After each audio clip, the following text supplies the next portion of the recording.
आखिर जानबूझकर देवी सीता क्यों सहती रही रावण का अत्याचार।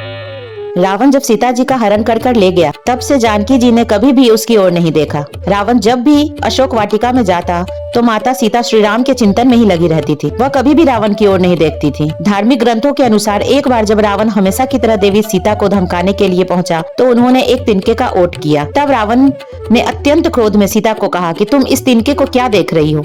मैं तुमसे सीधा संवाद करना चाहता हूँ, लेकिन तुम हमेशा एक तिनका उठाकर उसे ही घूर घूर कर देखने लगती हो। तब सीता माता के आंखों से आंसू बहने लगते हैं। रामायण के अनुसार जब रावण किसी भी तरह से देवी सीता को धमकाने में सफल नहीं हुआ तो वह श्री राम के रूप में देवी सीता के सामने पहुंचा, लेकिन तभी भी माता ने उसकी ओर नहीं देखा।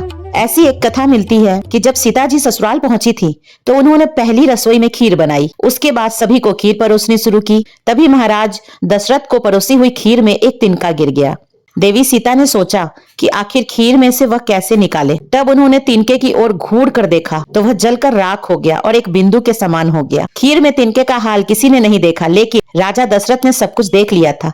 उसी पल वह देवी सीता के प्रताप से वाकिफ हो गए थे। जब सभी अपने अपने कक्ष में चले गए तब उन्होंने देवी सीता को बुलाया। दशरथ जी ने कहा कि उन्होंने सीता का प्रभाव जान लिया है। वह जान चुके हैं कि वह जगत जननी का अवतार है, लेकिन फिर भी उन्होंने कहा कि आप मेरी एक बात का ध्यान रखिएगा कि जिस तरह से आपने तिनके को देखा था उस तरह से कभी भी किसी शत्रु की ओर घूरकर मत देखिएगा। राजा दशरथ की उस बात के चलते ही वैदेही ने कभी भी रावण की ओर नहीं देखा, अन्यथा जिस क्षण वह रावण की तरफ देख लेती वह उसी पल भस्म हो जाता। इसलिए जब भी रावण आता था तो देवी सीता महाराज दशरथ की बात याद करके तिनके का ओट ले लेती थी।